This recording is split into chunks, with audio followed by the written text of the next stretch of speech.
तो दो ही चीजें कमाना, गुरु महाराज की दी शिक्षा और अपने बच्चों को अच्छे संस्कार।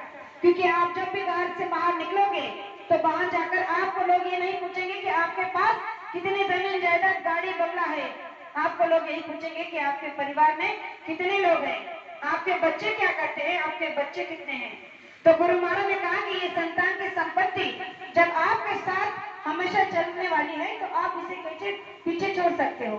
प्रेमियों, इन्हीं बातों को गुरु महाराज ने हमारे आपके बीच में रखा है। गुरु महाराज ने कहा कि जब बहनों की शर्म हया उतर जाएगी तो समझ लेना कि परिवर्तन नजदीक आ चुका है। आज देखा जा रहा है कि बच्चों की बात छोड़ दो, दो बच्चे की माएं भी घर से निकलकर चली जा रही हैं। गुरु महाराज ने जो कहा था कि बहनों की शर्म हया चले जाएगी, उनका जामा उतर कर नीचे चला जाएगा, तो समझ लेना कि पाप बहुत बढ़ चुका है। और आज वही बात हो चुकी है। गुरु महाराज ने एक बात फिर कहा था कि अगर पति कुछ कहता है और पत्नी उसका तुरंत जवाब दे देती है तो समझ लेना कि परिवर्तन नजदीक आ चुका है। पहले जमाने में पतिव्रता का बहुत बड़ा व्रत था, बहुत बड़ा विधि का विधान था। जब पत्नी अपने पति के आदेश का पालन कर लेती थी तो उनका तप बन जाता था। आज ना वो बात नहीं, ना उस बात का कोई वास्तव रहा। इसीलिए गुरु महाराज ने कहा कि हम सबको इन बातों पर सोचना चाहिए। गुरु संसार में इसीलिए तो आते हैं कि संसार में रहते हुए जीवों को उनका हित और कल्याण बता सके। आज संसार में बाबा जय गुरुदेव जी महाराज के सिवा कोई ऐसे संत नहीं है जिन्होंने परमात्मा के साथ साथ ये संसार की छोटी छोटी बातें भी हमारे आपके बीच में लाकर रखती है। लेकिन हमारा आपका अभी तक इस बात पर विश्वास नहीं हुआ है। क्यों? क्योंकि हम संसार में पड़े रहना चाहते हैं। गुरु महाराज ने कहा कि ये संसार आप अभी कर रहे हो, मरने के बाद चले जाओगे तो ये संसार यही रह जाएगा। लेकिन आपको लगता है कि आपका संसार आपके साथ जाएगा, तो ये नहीं।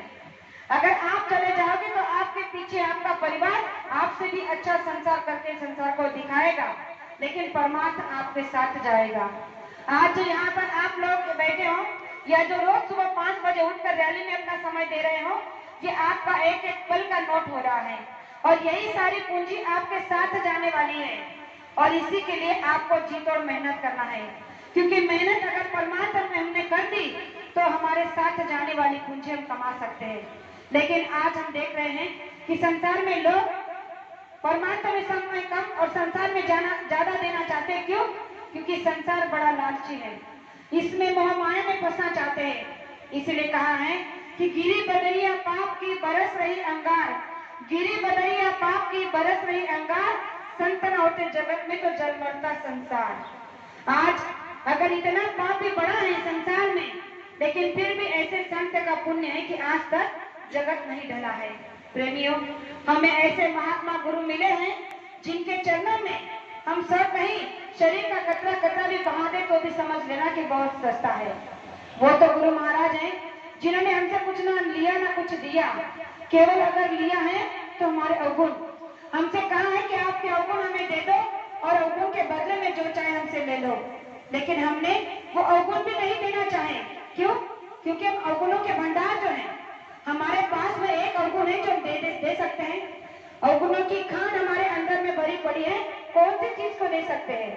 लेकिन गुरु महाराज ने कहा कि इस मंदिर के देवता जो यहाँ बरकत बाग में बैठे हैं, ये केवल आपसे अपने 2 अवगुण मांगते हैं। अगर आप अपने 2 अवगुण यहाँ चढ़ा दोगी तो इस मंदिर की देवता जो आपको बरकत बांट रहे हैं, ये आपकी झोली, आपका दामन भर देगी। हमने वहां जाकर भी अपने अवगुणों को नहीं चढ़ाया। आज तक अपने छाती पे हाथ रखकर कहो कि हमने सच्चे दिल से वहां पर अपने अवगुणों को चढ़ाया? नहीं चढ़ाया। क्यों नहीं? क्योंकि चढ़ाया होता तो आज यहाँ रोना नहीं रो रहे होते कि हमारा भजन नहीं बनता, हमारा ध्यान नहीं बनता, हमारा सिमरन नहीं बनता, या फिर संसार में हम जब कुछ भी नुकसान हो जाता है तो गुरु को दोष लगाते हैं, कहते हैं कि गुरु की दया नहीं हुई, गुरु महाराज ने दया नहीं की। प्रेमियों, गुरु तो दया के सागर है। अरे वो तो 24 घंटे हमको दया बरसाते रहते हैं, हमारी झोली फटी हुई है, वो कहाँ से दया रखेगी। इसीलिए गुरु महाराज ने कहा कि पहले झोली तो ठीक कर लो, दया तो आप पर बरस रही है, उसे लेने के लिए आप